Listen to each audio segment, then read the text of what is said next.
اللہ رب العزت نے ہمیں ایک مرتبہ پھر اپنی رحمت سے رمضان المبارک کا مہینہ بھی دے دیا اور پھر آخری عشرے کے دن اور رات بھی دے دیے۔ دیکھیے، ہمارا یہاں خیریت کے ساتھ پہنچ جانا یہ اللہ رب العزت کی طرف سے ایک بڑا انعام ہے۔ کچھ بھی ہو سکتا تھا، خود بیمار ہو جاتے، گھر میں سے کوئی قریبی بیمار ہو جاتا، کوئی اور ایسی مشکل پیش آ جاتی تو نہ آ سکتے۔ جب اللہ رب العزت کی رحمت متوجہ ہوئی تو اللہ تعالیٰ نے سب رکاوٹوں کو ختم کر کے اعتکاف کی نیت سے رمضان مبارک کے ان دنوں میں اپنے گھر میں یہاں پہنچا دیا۔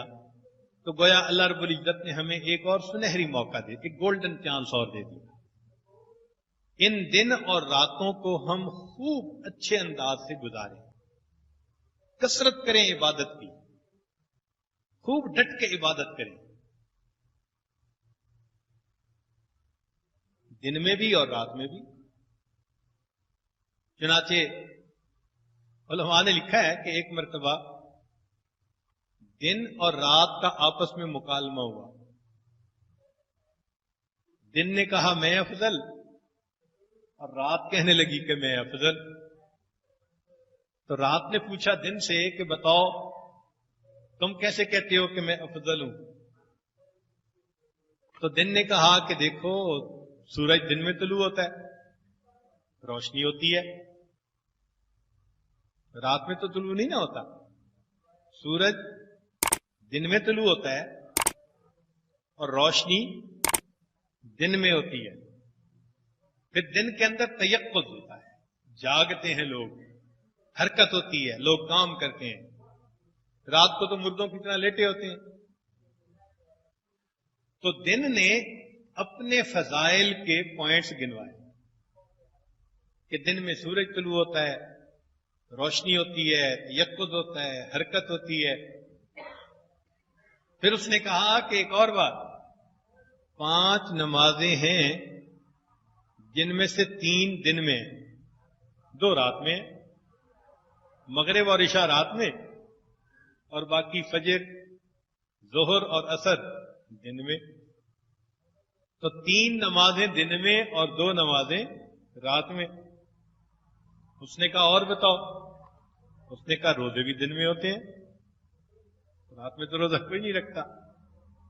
اب دیکھو کیسے کیسے دلائل ہیں، روزے بھی دن میں اور 3 نمازیں بھی دن میں۔ اور اس پر ایک بڑی دلیل بتاؤں کہ کچھ لمحے قبولیت دعا کے ہیں جن کو اجابت دعا کے لمحات کہتے ہیں، وہ جمعہ کے دن ہوتے ہیں، تو وہ بھی دن میں۔ لہذا دن افضل ہے رات سے۔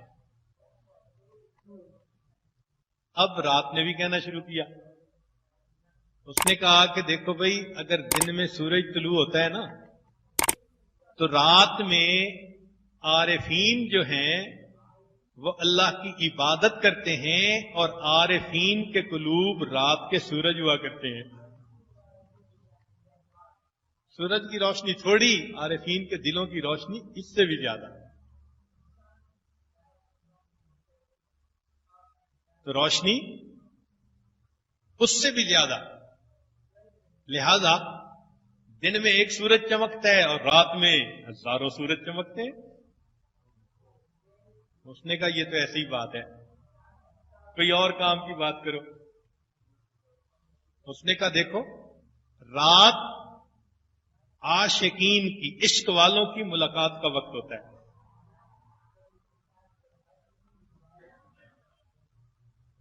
کیسے بھائی؟ اس نے کہا دیکھو، اللہ تعالیٰ اپنے حبیب صلی اللہ علیہ وسلم کو فرماتے ہیں، یا ایھا المزمل قم اللیل الا قلیلا۔ تو کب کھڑا ہونے کا حکم دیا؟ ومن اللیل فتہجد بہ نافلۃ لک۔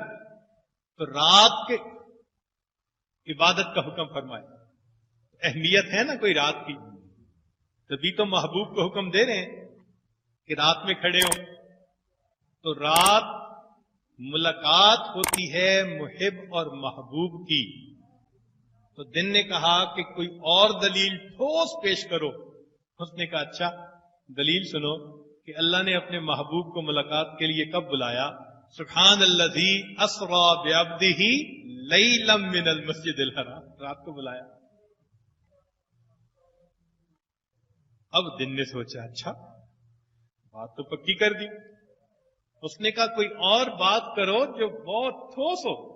اس نے کہا اچھا سن لو آخری بات کہ دن میں ساتھ اجابت ہے، جمعے کا دن ہے، فلاں ہے، سب باتیں اپنی صحیح. راتوں میں سے ایک رات ایسی ہے جس کو لیلۃ القدر کہتے ہیں. لیلۃ القدر خیر من الف شہر، 1000 مہینوں کی عبادت سے بہتر. اس 1000 مہینوں میں دن آئیں گے کہ نہیں آئیں گے؟ تم 1000 مہینوں کے دن ہو جاؤ، ایک رات کے برابر نہیں ہو سکتے. تم کیسے کہتے ہو؟ اس دلیل کے بعد دن نے تسلیم کر لیا کہ رات افضل ہے مجھ سے. اب اللہ تعالیٰ نے ہمیں آخری عشرے کی راتیں بھی عطا فرمائیں.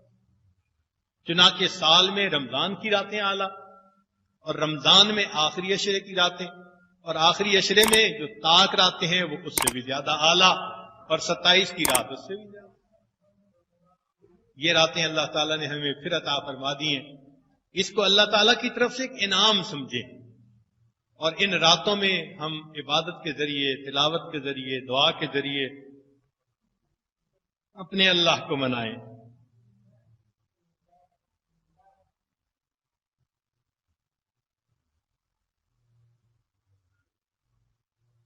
اپنے اللہ کو منانے کی کوشش کریں. آج حالت تو یہ ہے کہ ہمارے بزرگ فرماتے تھے کہ اے انسان جتنا تو افلاس سے ڈرتا ہے اتنا اگر تو خدا سے ڈر جاتا تو تجھے اس کا وصل حاصل ہو جاتا. ہم تنگ دستی سے زیادہ ڈرتے ہیں.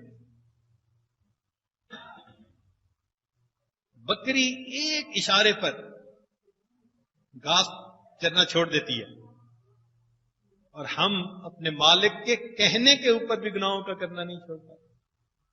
حالت تو یہی ہے نا کہ ڈاکٹر نے کہہ دیا نمک نہ کھاؤ نقصان دہ ہے تو نمک بند، شوگر ہو گئی تو چینی بند، ہارٹ پرابلم ہے تو چربی بند.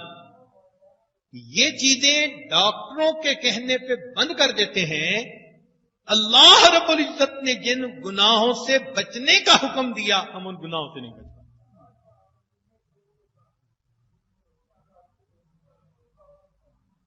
اور اس گناہوں کی وجہ سے پھر آج دلوں کے اوپر ظلمت ہے، اور دل اتنے گناہوں کی وجہ سے میلے ہو چکے، سخت ہو چکے کہ قرآن مجید سن کر بھی رونا نہیں آتا. بلکہ بعض اوقات تو مجلس میں سب رو رہے ہوتے ہیں اور ہم بیٹھے سب کی شکل دیکھ رہے ہوتے ہیں.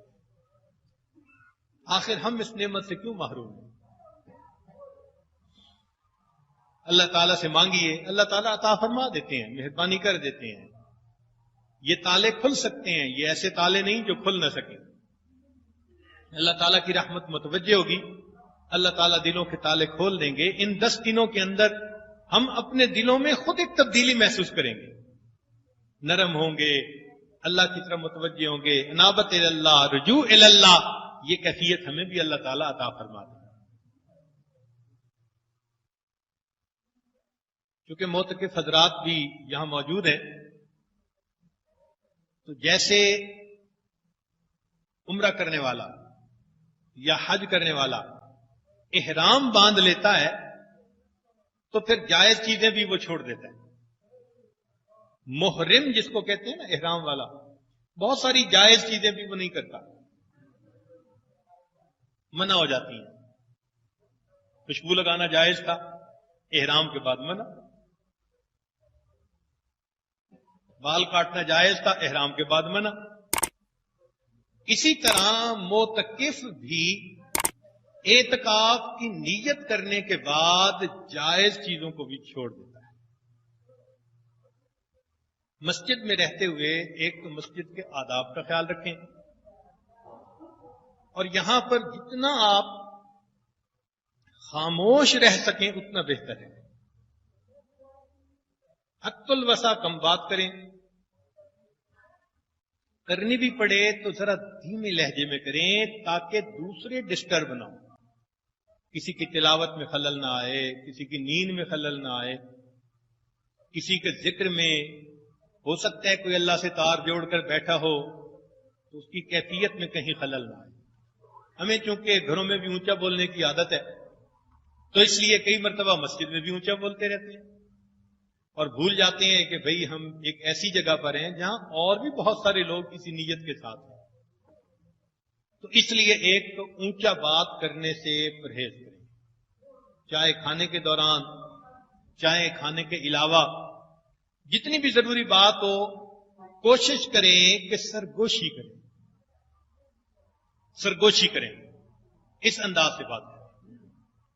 اور ایک اور مصیبت ہے جس کا نام ہے سیل فون۔ شیطان اعتکاف کو خراب کرنے کے لیے اس کو استعمال کرے گا۔ یہ خنجر در بغل ہے، خنجر در بغل ہوتا تھا، یہ فون در جیب ہے۔ بس وہ اس کے ذریعے سے آپ کے اعتکاف کے اندر خلل ڈالنے کی کوشش کرے گا۔ ان 10 دنوں میں چونکہ نیت کر لی، اس لیے اب سیل فون کو بھی حد الوسع استعمال نہ کریں۔ اتنی ایمرجنسی تو نہیں ہوتی کہ سیل فون کے بغیر کھانا ہضم نہیں ہو رہا، یا سیل فون کے بغیر نیند نہیں آ رہی، یا سیل فون کے بغیر پتہ نہیں کوئی آسمان گر جائے گا۔ بالکل آسمان نہیں گرتا، یقین دلاتے ہیں۔ آپ سیل فون کو 10 دن بالکل استعمال نہ کریں۔ رہ گئی بات خیر خیریت کی تو گھر والوں کو پہلے سے ہی بتا دیں کہ بھئی 10 دن میں no news is a good news, بات ختم۔ یہ کہاں لکھا ہے کہ ہم نے اعتکاف میں بھی روز خیریت دریافت کرنی ہے؟ اس کا استعمال نہ کریں، سب سے بہتر تو یہی ہے۔ اور کوئی بہت مجبوری ہے کسی کی تو جیسے کوئی مجرم جرم کو چھپ کے کرتا ہے وہ اس طرح کرے۔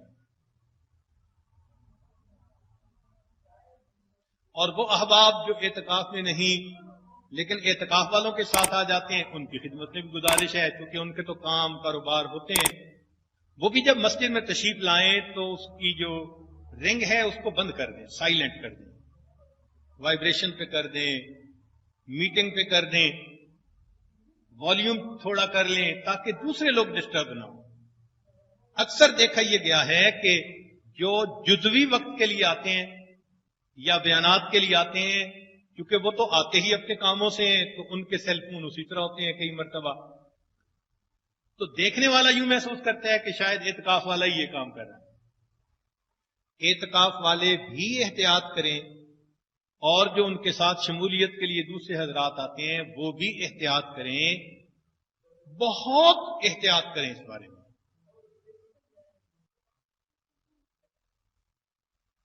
کوشش یہ کریں کہ اس کے استعمال کی ضرورت ہی پیش نہ آئے۔